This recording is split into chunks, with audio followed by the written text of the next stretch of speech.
Bonjour à tous, bienvenue sur e-learning physique. Aujourd'hui, on se retrouve pour corriger un extrait d'épreuve centrale donné dans la filière PSI en 2010 et dont le titre général était l'holographie, et c'est une partie qui traite du laser.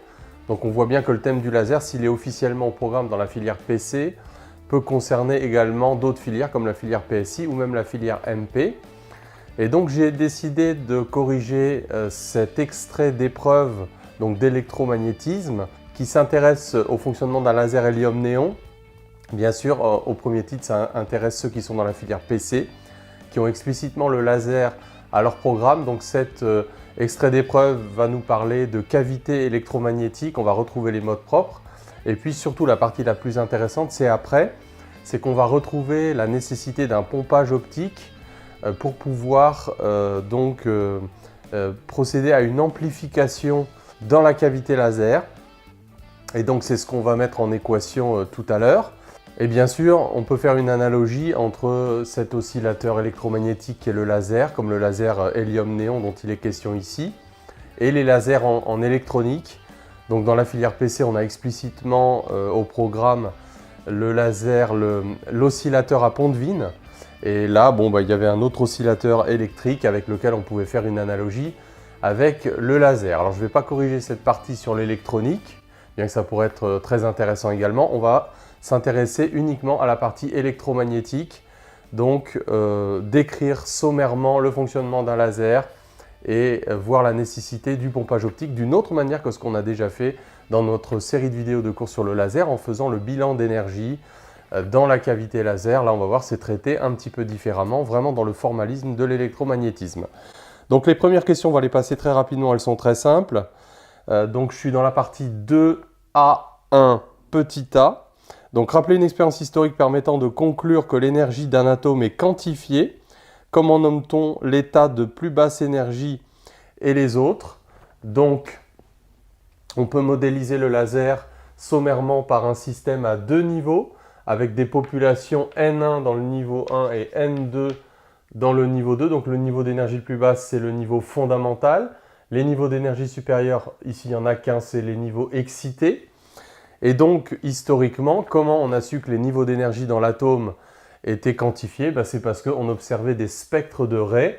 On sait que par désexcitation d'un électron qui passe de E2 à E1, il émet un photon, et que ce photon a une fréquence bien précise, une longueur d'onde bien précise, qui est bien sûr reliée à la différence d'énergie entre ces niveaux. Donc le spectre de lampes spectrales comme le mercure, le sodium, toutes ces lampes à vapeur atomique, ce sont des spectres discrets. Quand tu prends un réseau, tu as des raies bien particulières, tu n'as pas un spectre continu comme le spectre du corps noir. Donc ça montre que les niveaux d'énergie sont bien discrets dans l'atome. Et donc c'est historiquement ça qui a donné la puce à l'oreille aux physiciens. Donc on parle de spectre de raies, donc les niveaux sont quantifiés, ils sont discrets, donc par opposition à un spectre continu comme le spectre du corps noir. Petit 2, donc on considère deux niveaux, et donc on nous demandait de calculer la longueur d'onde associée, donc on nous donnait la valeur en énergie de ces niveaux en électronvolts. Et donc, on peut faire le calcul, sachant que 1 électronvolt, c'est 1,6 moins 10 puissance moins 19 joules. Donc, il fallait bien sûr mettre les énergies en joules. Et donc, on tombe bien sûr sur la longueur d'onde du laser hélium-néon, 633 nanomètres. Alors, tu sais que le visible, c'est entre 400 nanomètres et à peu près 750 nanomètres. 633 nanomètres, on est déjà dans le rouge. Donc, c'est un laser rouge, un laser hélium-néon. Ensuite, on te parle donc des populations dans les niveaux 1 et 2, les populations d'atomes qui statistiquement sont proportionnelles à ce facteur exponentiel moins EI sur KBT. Donc ça, c'est la loi statistique de Maxwell-Boltzmann que tu as déjà rencontré dans le modèle de l'atmosphère isotherme, où tu trouves que la pression dans l'atmosphère est proportionnelle à exponentielle moins mgz sur KBT pour une molécule, m la masse d'une molécule. Donc ça fait exponentielle moins EP sur KT. Donc ce facteur de Boltzmann, c'est toujours une compétition entre l'aspect mécanique, l'aspect thermodynamique. L'aspect mécanique qui veut que normalement, il n'y a qu'au minimum d'énergie. Tous les atomes devraient être au minimum d'énergie dans l'état fondamental. Mais à cause de l'agitation thermique, et plus la température est grande, plus la probabilité d'accéder à des niveaux d'énergie élevés est importante. Donc ça se traduit mathématiquement par un facteur de Boltzmann. Tu dois connaître le nom de cette exponentielle, ça s'appelle le facteur de Boltzmann. Donc à chaque fois qu'un phénomène physique, et c'est très fréquent, est régi par une exponentielle de ce genre, on parle de statistique de Boltzmann. Le coefficient alpha, on ne le demandait pas ici, mais on peut le trouver par une condition de conservation de la matière ou de normalisation de la probabilité.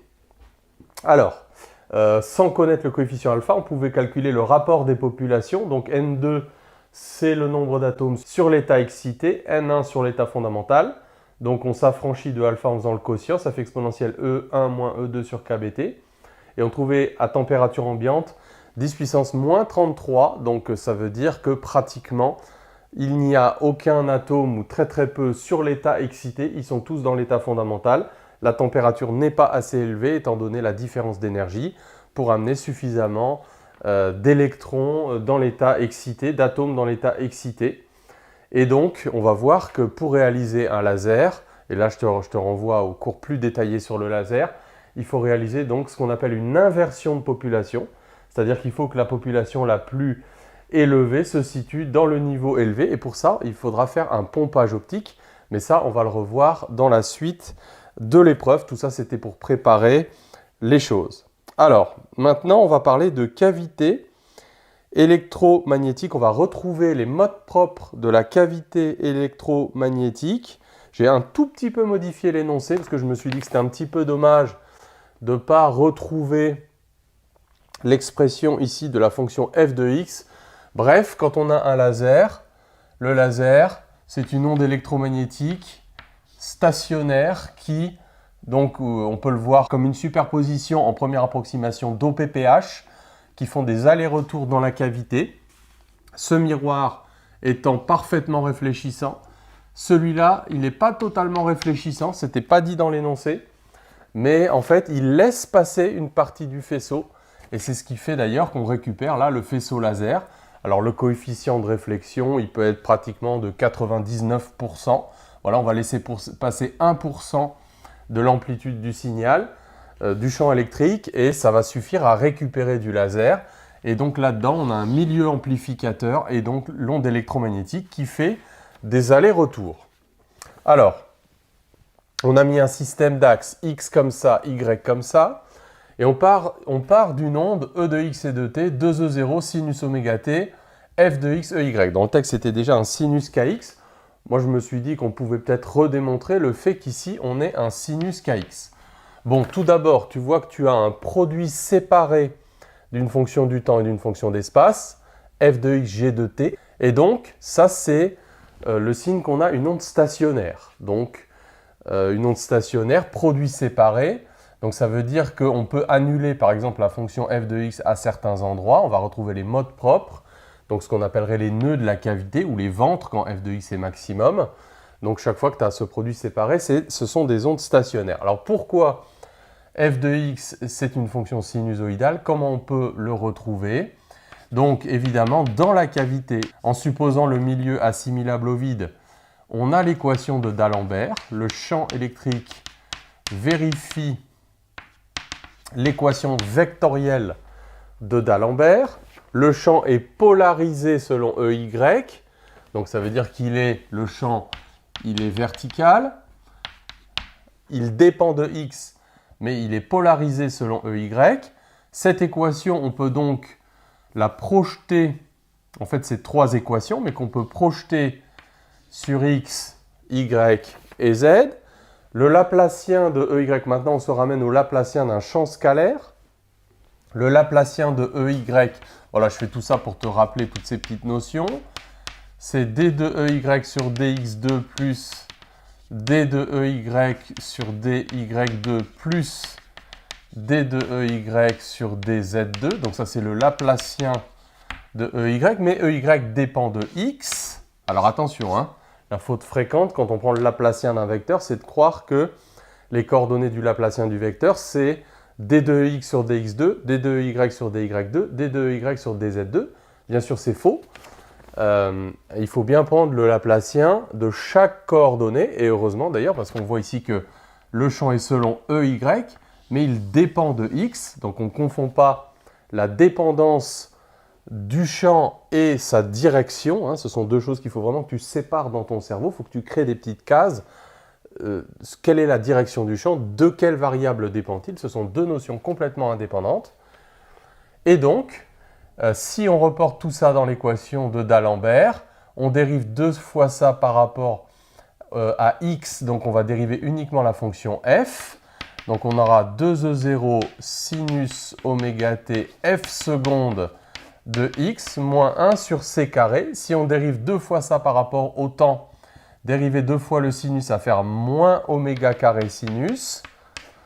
Donc voilà, il va y avoir pas mal de simplifications. F de x égale à 0, donc on simplifie. Le sinus oméga t, le 2, etc. Et on se ramène à une équation en x qui ressemble à l'équation de l'oscillateur harmonique, mais la variable, ce n'est pas le temps, la variable, c'est x. Donc là, je t'encourage à utiliser de bonnes notations. On va noter bien sûr k carré égale oméga 2 sur c2. On retrouve l'équation de dispersion dans le vide. Donc f seconde de x plus k carré f de x égale 0. Donc les solutions, il faut savoir les écrire directement. A cosinus kx plus b sinus kx.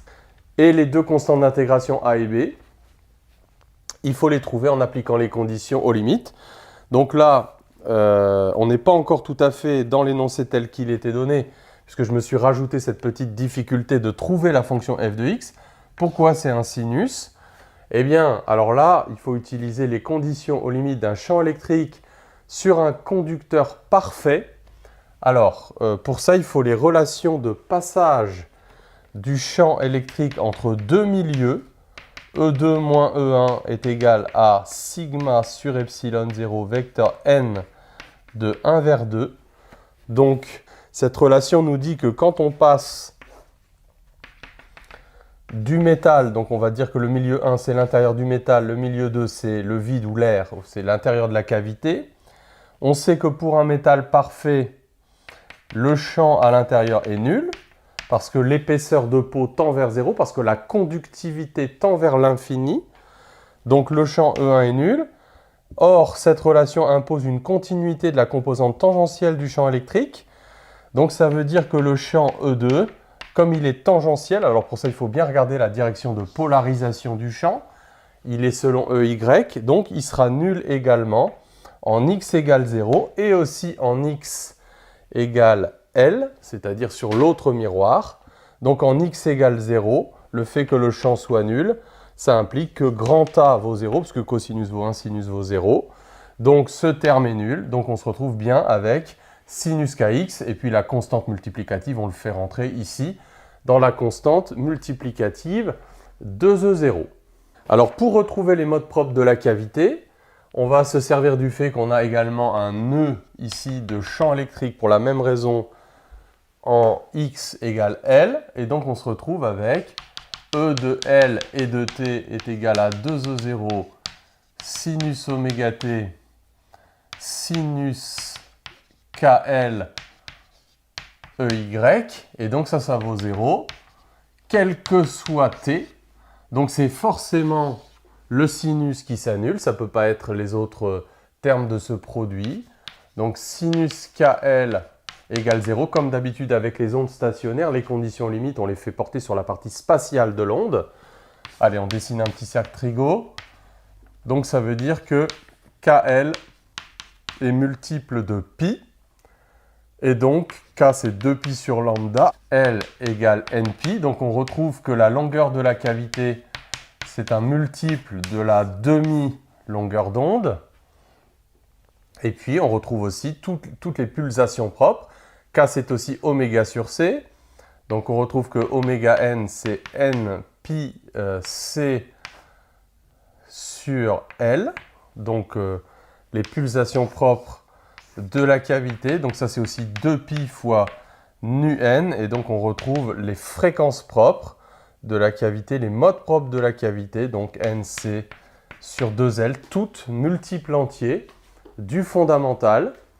D'ailleurs, après cette vidéo, je vais enchaîner avec une autre vidéo d'un extrait de concours ENS, École normale supérieure, un petit peu plus difficile, qui reprend tous ces calculs-là au début. Et on va étudier les conditions d'oscillation d'un laser. Donc voilà. Donc on retrouve les modes propres de la cavité, toutes multiples entiers du fondamental. Et donc la fréquence du laser, généralement, c'est pour un laser monomode, un mode propre particulier. Pour un laser dit multimode, on peut avoir plusieurs fréquences en fait dans la cavité. Bon, généralement, ces modes propres sont très resserrés entre eux, mais on n'a pas forcément un laser monomode. Bon, tout ça, c'était pas demandé, hein. Voilà, donc voilà l'interprétation de lambda n. Donc lambda n, c'est 2L sur n. Alors l'interprétation physique, c'est un petit peu comme la corde de Meld. Alors ça, c'est quelque chose qu'on utilise en PC. Donc quand n vaut 1, la longueur, c'est une demi-longueur d'onde, etc. Et pour le mode n, en fait, l'onde stationnaire, on peut la représenter comme ça. Donc on a 2 nœuds aux 2 bouts. Donc là, par exemple, j'ai fait 4 fuseaux. Donc ça, c'est n égale à 4. Donc c'est le mode propre numéro 4. Alors, la partie la plus intéressante nous attend. C'est celle qui concerne donc la nécessité d'un pompage optique, la nécessité d'une amplification dans la cavité, comme pour un oscillateur électrique, donc pour créer des oscillations laser, pour entretenir les oscillations laser, parce qu'il y a des pertes. Il y a des pertes dans le milieu amplificateur, il y a également surtout des pertes parce qu'une fraction du faisceau laser sort par le miroir M2. Il faut bien faire sortir la lumière, sinon voilà, le laser, ça n'a pas trop d'intérêt. Donc je saute dans cette correction toute la partie concernant l'oscillateur électronique et je passe directement aux questions qui reviennent sur la nécessité d'un milieu amplificateur, la nécessité d'un pompage optique. Donc on nous dit qu'on considère une onde plane progressive amortie se propageant dans le sens des X croissants à l'intérieur de la cavité avec donc un vecteur K qui est complexe, un vecteur d'onde qui a une partie réelle, une partie imaginaire, et on nous demande dans le cas général quels sont les signes de K' et de K secondes. Alors tout d'abord, bon, ce qu'on va faire, c'est simplement réinjecter l'expression de K dans cette onde plane amortie polarisée rectilignement. Donc ça, c'est la manip standard sur les ondes. Bon, c'est sûr, les PC étoiles, ils sont plus peut-être habitués à ce type de manipulation que les autres filières, quoique. Voilà, c'est vraiment des techniques standards sur les ondes. Et donc là, on sait que l'exponentielle d'une somme, c'est le produit des exponentielles. JJ, ça fait -1, donc on va sortir tout ce qui est réel. Donc ça fait exponentielle, donc attention au signe. Là, on a moins, donc ça, on va rester avec un plus. K seconde x exponentielle j K'x moins oméga t. Vecteur EY. Attention, vecteur égale vecteur, il ne faut pas oublier les vecteurs unitaires. Donc, voilà l'expression du champ électrique. Bon, alors, l'onde se propage dans le sens des X croissants. Donc, K' est nécessairement positif. Ensuite, on veut une onde qui est amortie dans son sens de propagation. Donc, ça veut dire que si je représente l'onde à un instant donné, dans le sens des X croissants, elle se propage. Elle a des enveloppes exponentielles décroissantes. Donc, ça signifie que K seconde est négatif. Bon, évidemment, avec une solution de ce type, on peut aussi prendre un K' négatif. À ce moment-là, K seconde sera positif. On aurait une onde qui est amortie dans le sens des X décroissants. Pour que le laser puisse exister, quel doit être le signe de K seconde? Alors, nous, on veut au contraire non pas une onde amortie dans son sens de propagation, mais on veut une onde amplifiée dans son sens de propagation. Alors ça nous fait penser un petit peu à l'oscillateur. Tous les oscillateurs, quand on veut faire naître des oscillations, donc j'ai fait ça dans les vidéos sur l'oscillateur à Pont-de-Vigne, où on fait naître en direct les oscillations. Voilà, c'est la maternité de l'oscillateur, des oscillations. Et donc on voit ça, je te renvoie à ces vidéos. Tu peux aller jeter un coup d'œil. Donc c'est exactement ce qu'on veut ici. Donc nous, avec un K' positif, on veut aussi un K seconde positif pour que K seconde, en fait, ce soit un coefficient d'amplification. et non pas un coefficient d'atténuation. Alors, la mécanique quantique permet de modéliser le milieu situé entre les miroirs par un milieu diélectrique de permittivité epsilonaire. Alors, voilà, on n'étudie plus dans les nouveaux programmes les milieux diélectriques, donc les milieux isolants, mais voilà, on nous demande d'admettre qu'on a une permittivité complexe de ce type. Alors, voilà, c'est un petit peu aussi pour ça que cette épreuve est intéressante, parce qu'elle permet de faire le lien avec permittivité complexe, indice complexe, etc. Donc, comment trouver K' et K seconde, parce que c'est ce qu'on va nous demander après, pour justifier ce qu'on appelle donc l'inversion de population. La permittivité complexe est reliée à l'indice complexe. On va démontrer que epsilon r, c'est l'indice complexe au carré. Et l'indice complexe est relié au vecteur d'onde complexe. Donc à chaque fois qu'on a un milieu d'indice n, réel ou complexe, on passe du vide à ce milieu d'indice n en multipliant le vecteur d'onde dans le vide, c'est-à-dire oméga sur c, par la valeur de l'indice. Donc si on a un indice qui a une partie réelle, une partie imaginaire, voilà, ça nous permet d'identifier K' et K seconde. K', donc la partie réelle du vecteur d'onde, et K seconde, la partie imaginaire. Donc on voit un petit peu le lien qu'il y a entre cet indice. Bon, on ne parlait pas de l'indice ici, mais je pense que c'est bien de rebrasser un peu toutes ces définitions pour un peu avoir une vue d'ensemble. Pour les PC qui ont à traiter les coefficients de réflexion entre un plasma et l'air ou entre un métal et l'air, voilà, savent que pour unifier tous ces coefficients de réflexion, on définit l'indice complexe du métal, l'indice complexe du plasma. Et donc tout ça, c'est aussi lié à la définition de epsilon r. On peut unifier un peu tous ces milieux dans un même formalisme avec cette notion d'indice complexe et qui est directement relié à la permittivité complexe. Alors d'où ça vient tout ça?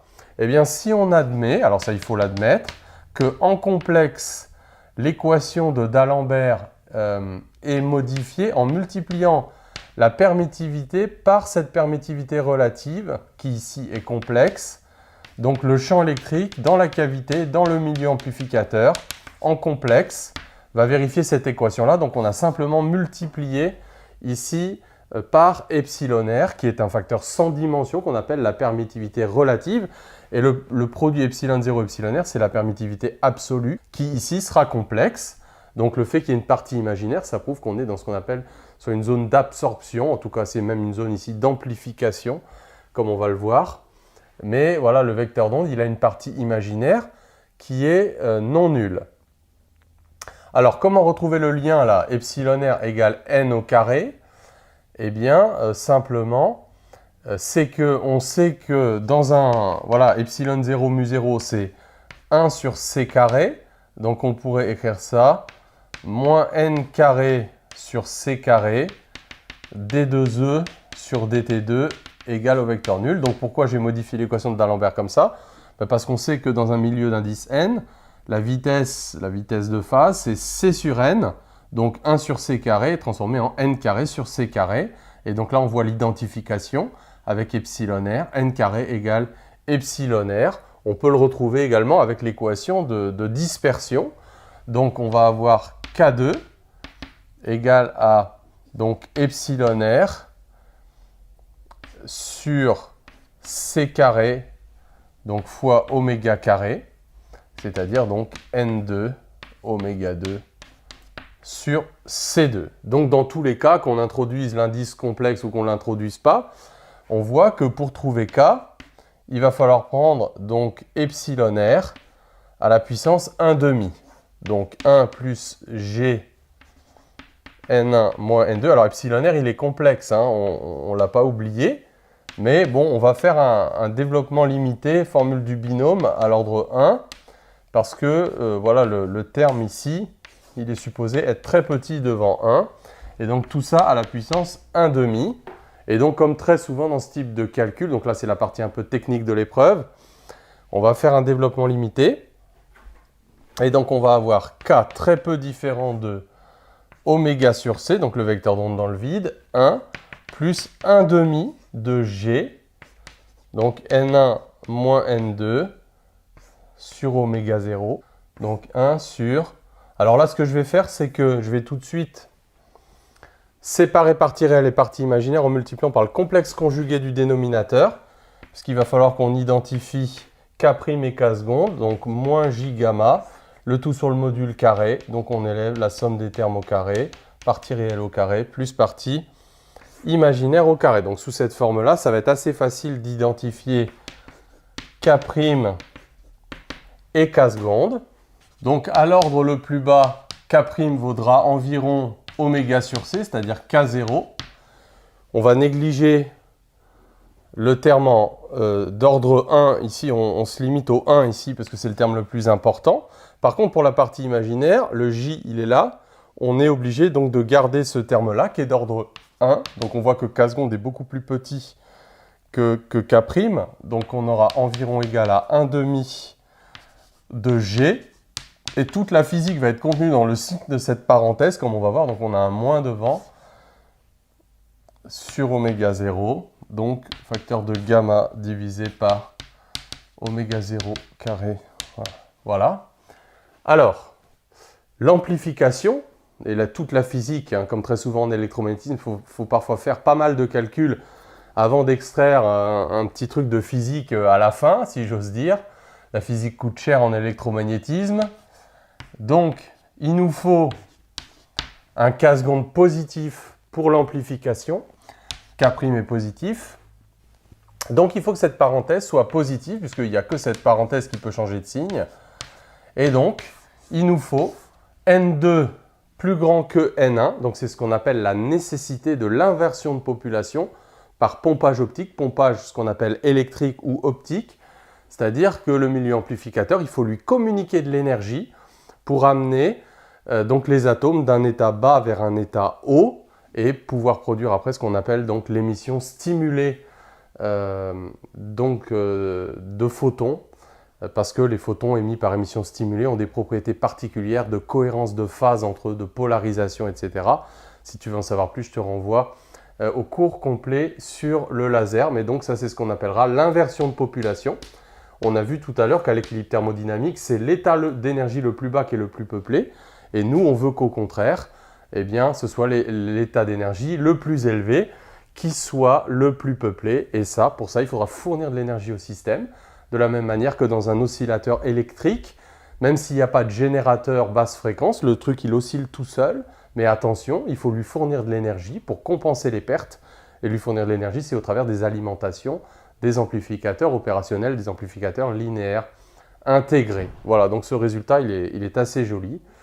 Et voilà en particulier pourquoi j'ai souhaité corriger cette épreuve avec mes élèves et donc avec ceux qui nous suivent sur e-learning physique. On va faire une épreuve de NS, ça va être un petit peu plus difficile, mais ça va être un peu la suite logique de ce truc-là sur la cavité laser. Et encore une fois, ça peut intéresser absolument toutes les filières. C'est une belle application des lois de l'électromagnétisme.